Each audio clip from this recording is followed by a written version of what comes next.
Howdy. Well, it seems I have an appointment on Monday. That's 2 days away. And a guy named Dr. Chen is going to come to my house. I do not have an examining table. I do not have a couch. I don't have a chair for him to sit in. I can use this, I don't know, kitchen chair type thing, but I remove nearly all the furniture in my living room so I could walk around in there, but also because I thought I wasn't going to be living here. But yeah, the visiting physicians people, I did not know doctors made house calls anymore, are going to come and visit me on Monday. Now, I was talking to my best friend yesterday, and it's difficult for someone in my position to convey the amount of dread I associate with the medical community to anybody, even if they know my history, how the various things I say get ignored when I talk to medical people, how I've been treated by them through the years, how, basically, um, yeah, like a lot of people, they ruined my life. I told them things, they didn't believe me, the things got worse, and then they got much worse. It's like I have a disease that if you catch it early enough, you can get something called nerve blocks, and you can get it knocked into remission. Or you can be ignored for a year and a half to 2 years when you complain about it and go to emergency rooms over it. And then you can be in pain for the rest of your life because, you know, nerve blocks, they don't work unless you catch the disease early. Sometimes they have spontaneous remission, I think with CRPS. I don't even know that much about it because I just kind of moved on from it. It's like once I realized it was something I was going to have to live with, and I had it for a few years. I was like, once I learned how to walk, that is, I was like, I'm not going to spend my time fishing around with doctors trying to get help. They're the ones that messed me up in the first place. I'm not going to spend all my time having, typing on the internet. Once the internet came out, and I first got it in 1998. Because actually, it was out before then, but that's when I first got it. Just typing on there, have they come up with a cure? Have they come up with some treatments? And I remember the first time I checked out the treatments for it, they had sympathectomy, which involves cutting into certain nerves along your spinal column. No, thank you. And putting you in a ketamine coma to try to reboot your whole nervous system. No, thank you. I do not want to be put into a coma. It's like at the time, the disease was bad, but I did not want them people to make me worse.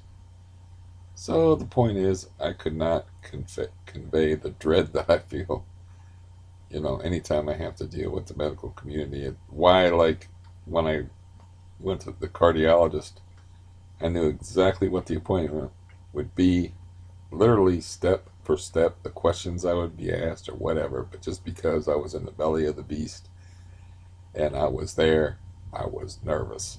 I mean, hella nervous. I was like, this is dumb. I was like, there's no reason for me to be nervous here. They're not going to do anything but give me an EKG and ask me some questions. But it doesn't matter. It's it's a conditioned response with me. So I'm actually nervous that some dude's going to come to my house with a DR in front of his name. I still have that appointment set up on the 28th. Depending upon how this goes, I intend on wearing shorts so he can see my disgustingly swollen knee and be like, ooh, I bet that hurts. And maybe I can get some gabapentin prescribed. Uh, I also got on here because I was worried about somebody that is having some bad days, as they put it. And I'm familiar with bad days. It's like, yeah. I'm familiar with bad days and what they can do to you and the state of mind that they can put you in.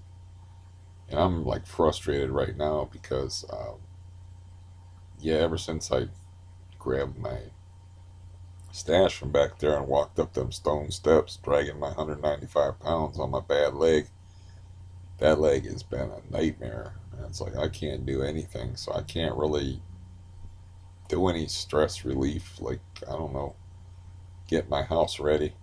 And I wasn't expecting to get an appointment that soon. They called me on a Friday, said a dude's going to show up at my house on Monday. So, you know, I canceled all my aid workers for that week. So I didn't get any, I guess I just have to trust that, they won't. See, that's my fear. Is like I worry about people taking over and taking over my autonomy. Like, that's why it freaked me out so bad when I was like, well, they can send cops in my house and they don't have to talk to a judge. They can just barge in my house and like root through my shit. That's why it freaked me out so bad, and I get worried about like, well, you're not taking care of yourself properly, so we're gonna have to put you in a nursing home. So I'm worried about all that shit, but now my leg hurts so bad, it's like it's gonna be all I can do to, you know, shower and get clean and scrubbed up and dressed and stuff. It's like there's not gonna be any housework being done. I'm thinking about trying to get this sheet off of the bed and move the stuff off of my bed. So, you know, it's like I haven't even bothered with the shaving. I have clippers like right here, but they don't seem to work. I used to like clipper the beard down instead of shaving it. You know, I figured since I had to, gotta get rid of the sheet anyway. It doesn't matter. I could actually do that kind of grooming shit from bed, but they don't really work anyway. I don't know why they do a good job on my head. At least they did the last time I used them. But I had these other clippers. I used to just clipper down my beard, and it worked pretty good. If you can call that a beard. I might be able to grow a beard now. It took after 53 years worth of practice, but I could never grow a decent looking beard like ever. Or nor did I want to because once it would get a certain length, it would itch. But anyways, so it was kind of funny. I was talking to my best friend yesterday, and he kind of played an accidental practical joke on me because he was like, I just heard that somebody named Barton got in a shootout with U.S. Marshals and was killed. And I was like, he's like, I don't know if that's somebody in your family or not, but they said they were from Stark County. And I'm like, oh, it's somebody from my family. We're a bad lot. And he laughed.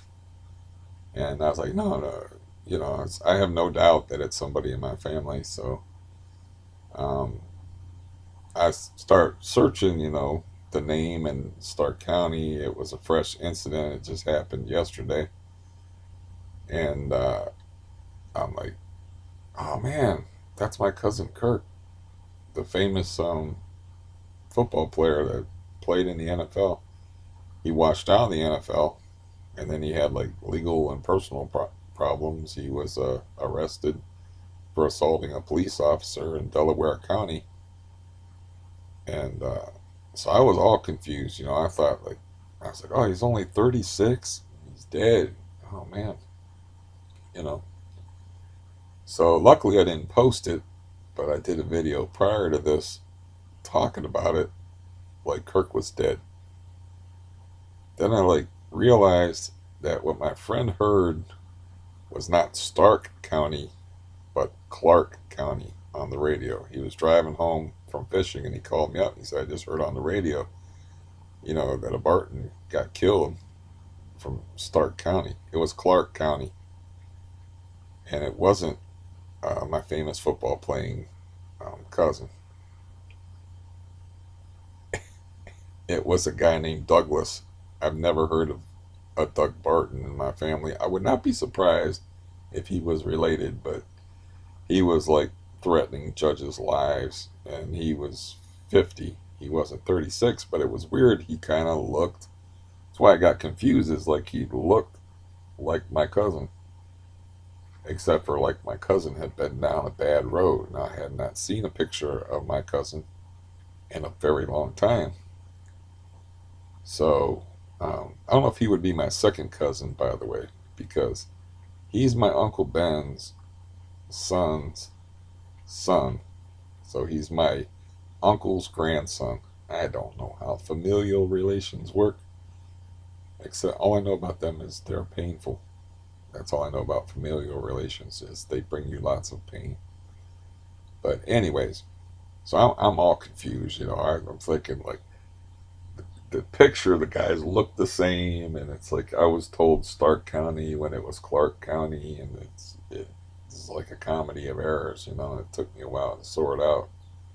But I will put a link below here that I think I put up before of my cousin assaulting a police officer, my second cousin or cousin or whatever, assaulting a police officer, and he gets tasered twice and still manages to resist arrest. So they should have tasered him at the very least.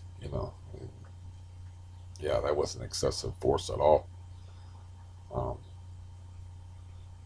so yeah, that was just weird, and I didn't really know. I don't really know him, so I just used to watch him play football on TV, and he was like a highly recruited. I don't know where he went in the NFL draft, but he went pretty high in the draft. But he was a head case, so he like floated from. He played for Miami. He played for the Dolphins. He played for the Bears. He played for a couple of other teams, but he was just getting shuffled around because they couldn't deal with him.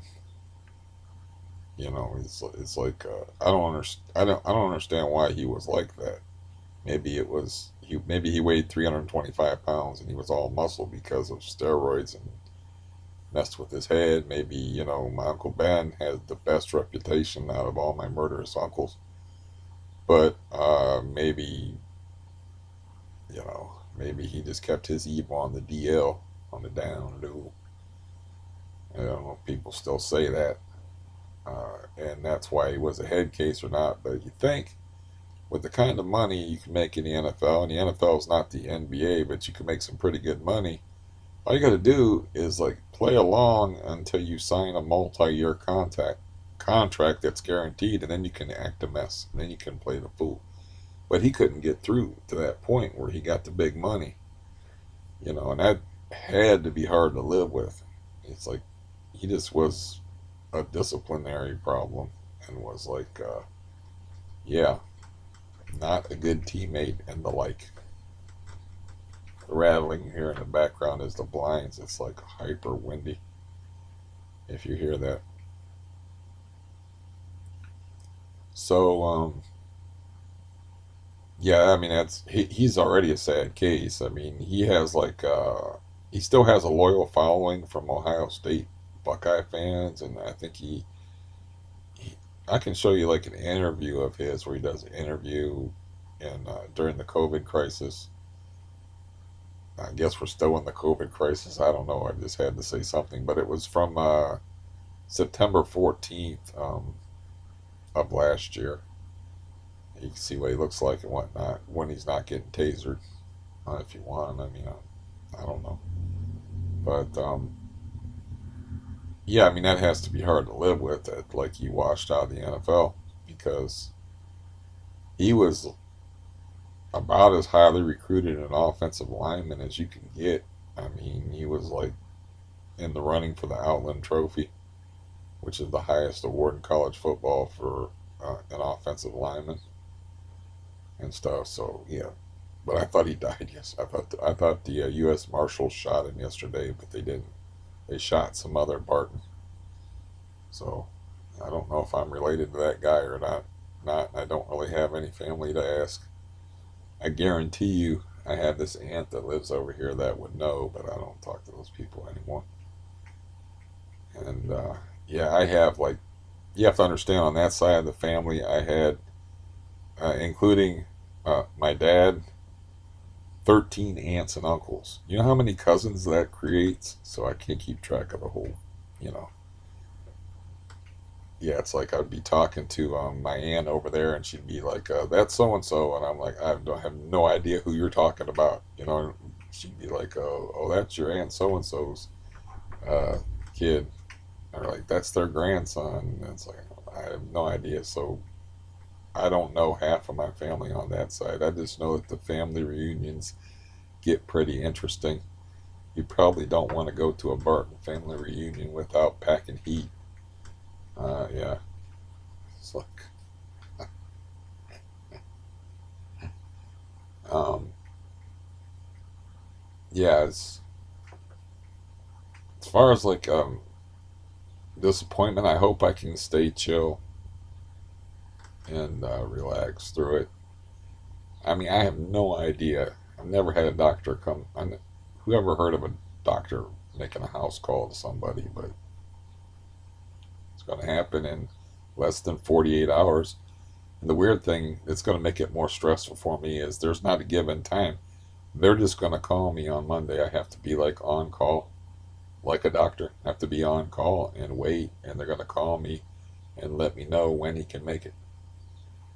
So, yeah, I might be doped up pretty good on Monday. I was thinking about like, I don't know what questions he's going to ask me, but like writing out a brief outline of my medical history.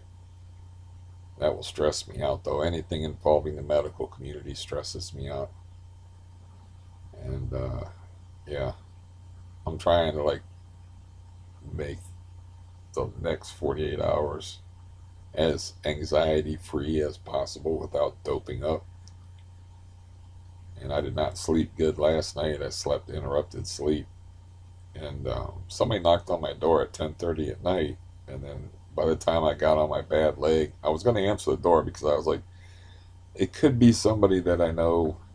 And yeah, it's kind of payday. They could be wanting to drop off some funds or whatever. It could be to my advantage to open the door. This person actually did have some funds. But to continue the story, we'll get back to that.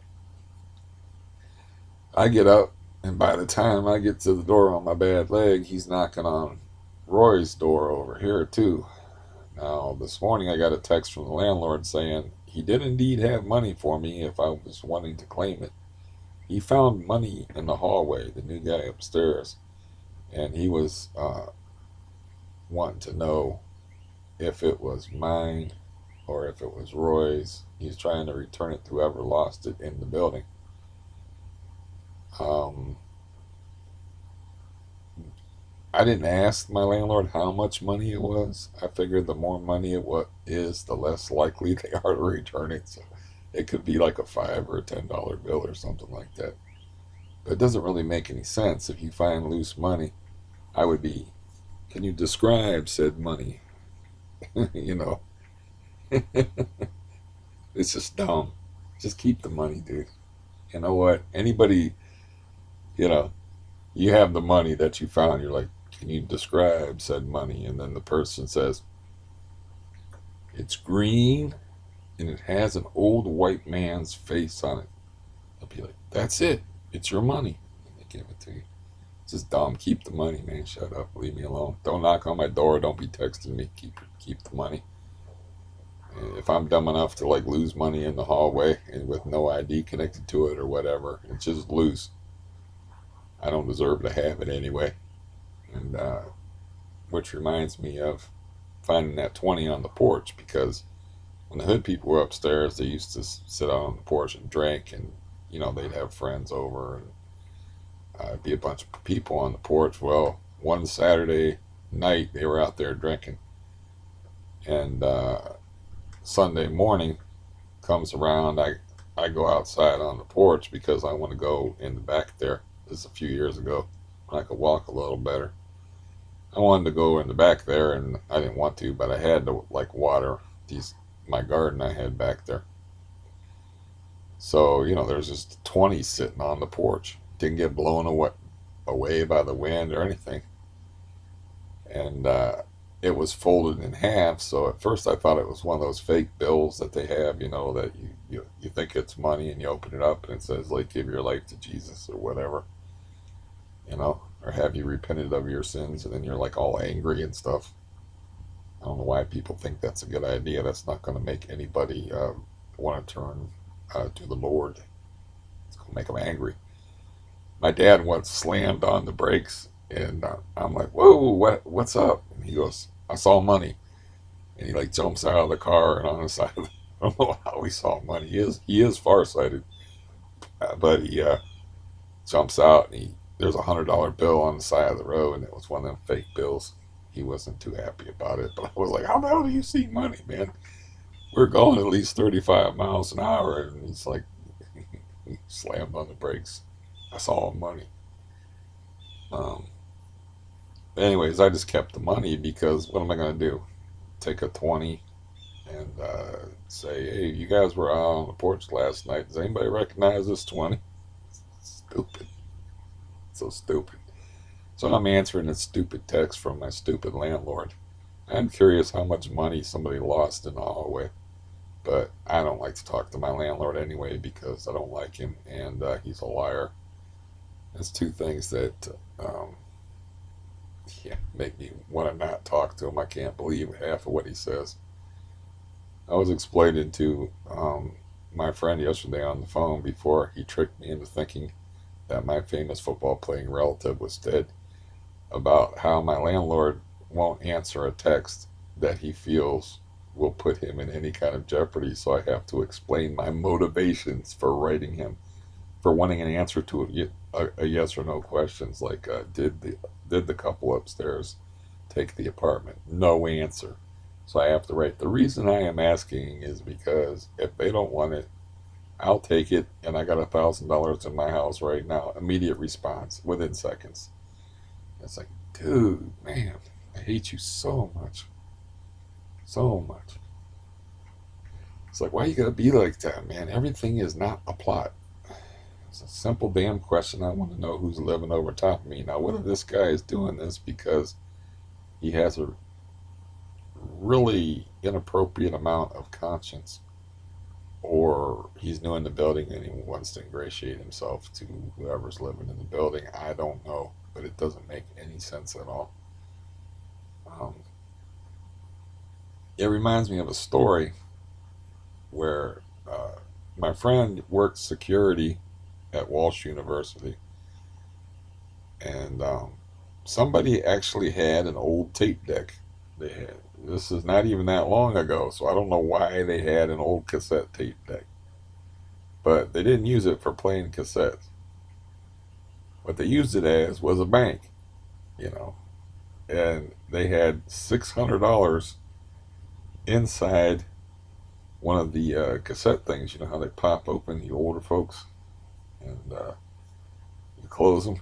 Well, inside was $600, probably in drug money. It doesn't make any sense at all.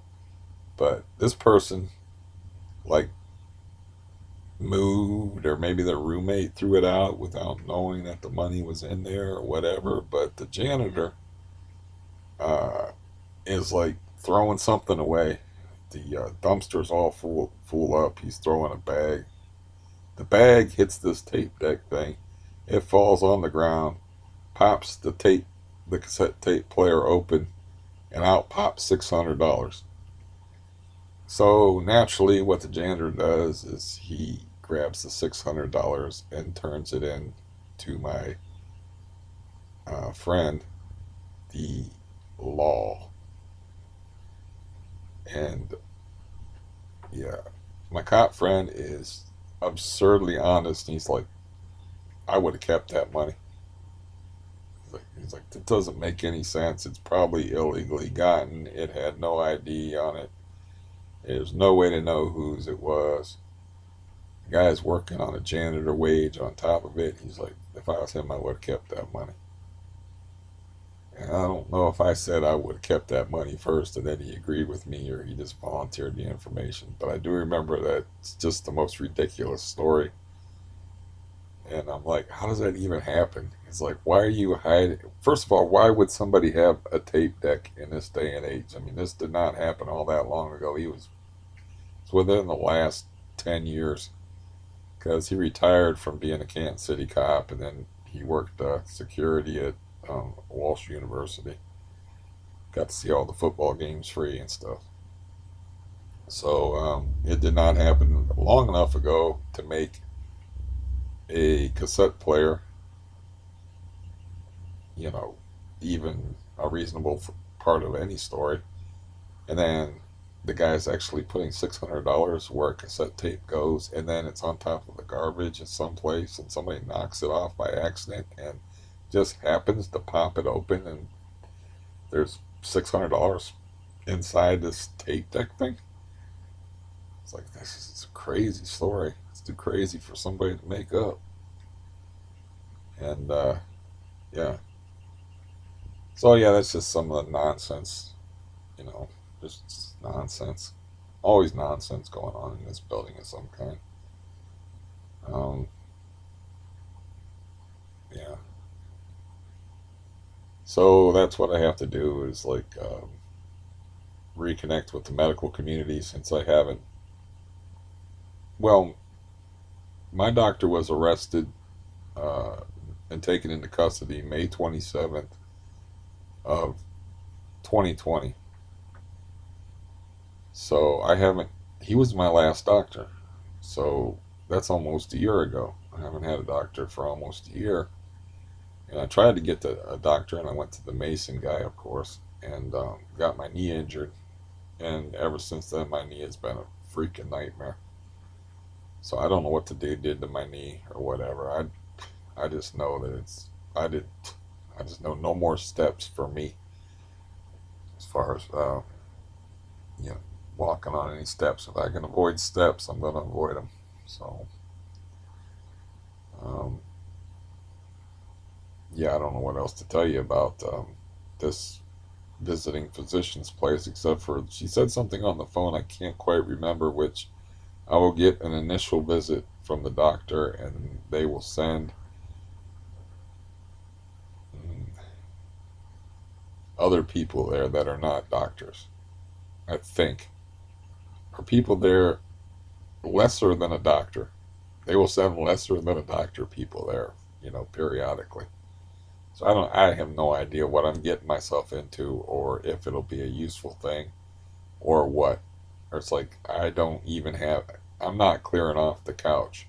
So if he wants to examine me, I'm going to have to lay down my exercise mat and lay on the floor or whatever. He's going to wear a COVID mask. They told me to wear a COVID mask when the dude shows up. That's all I know. They didn't even say, like, have information, have your insurance card ready. It was like she gave me no details on the phone. So, maybe I should ask to see the guy's license to see if he's an actual doctor. Hi, Dr. Nick. I mean, it's seemed all weird to me. They usually ask you more questions than to tell you, like, oh, yeah, his name will be Dr. Chen and he'll be showing up at your house.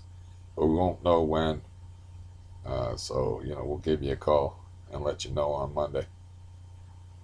And he better come on Monday because I don't want to stress for 2 days and then not. I hate stressing for nothing. Uh, but anyways, I really don't have much else to talk about. And I hope that person's doing better. Who said they had the or however many bad days in a row. And yeah, I'll be thinking about you. Nobody else is. So you know, I don't have many people that tune in to see some old guy missing a lot of hair and teeth ramble about the same old problems, trying to be amusing and tell silly stories. So, you know,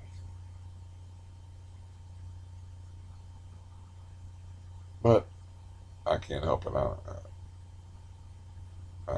I worry about people. It's just my nature. I had a choice, man. I could be like my dad or I could be like my mom. So I chose to be like my mom, who, yeah, my dad lived longer and kept his mind intact longer.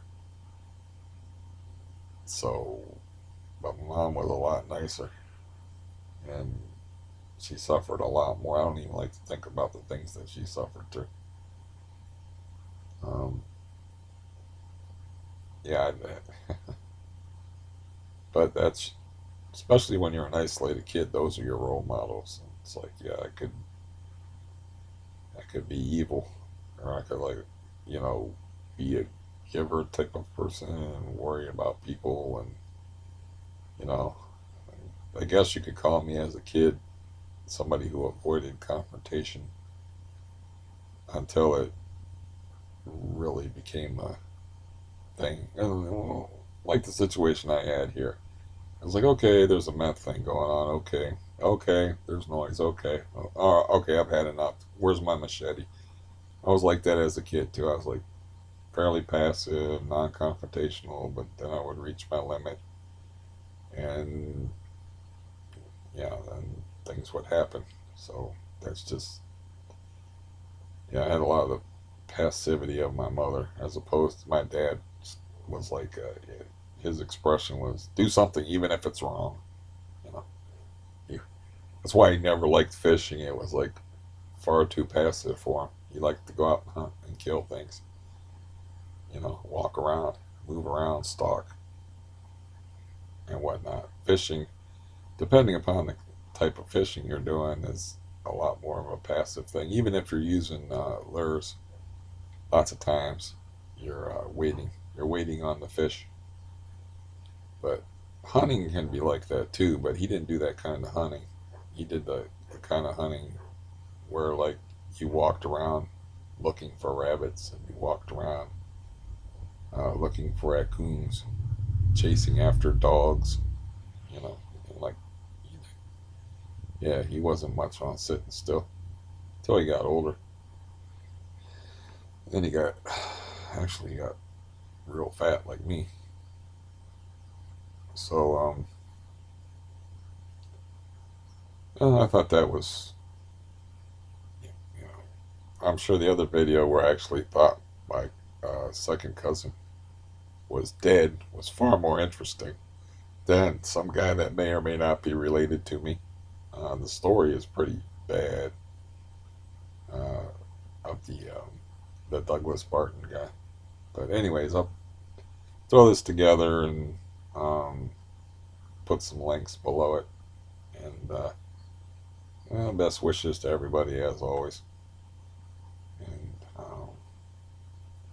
I have to keep a good thought and not be so afraid of the medical community.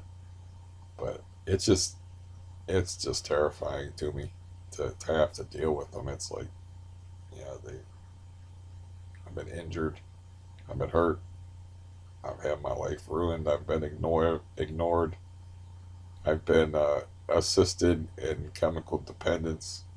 Uh, yeah, it, it's just a long and bad history. So anything with the medical community is just bad news to me.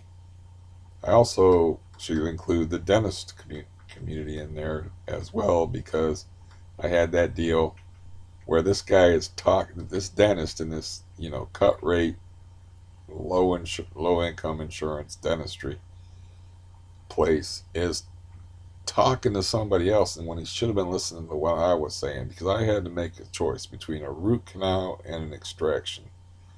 So I'm like, so the tooth you're talking about is right here, right? This is the one you're talking about? And he's like, yeah.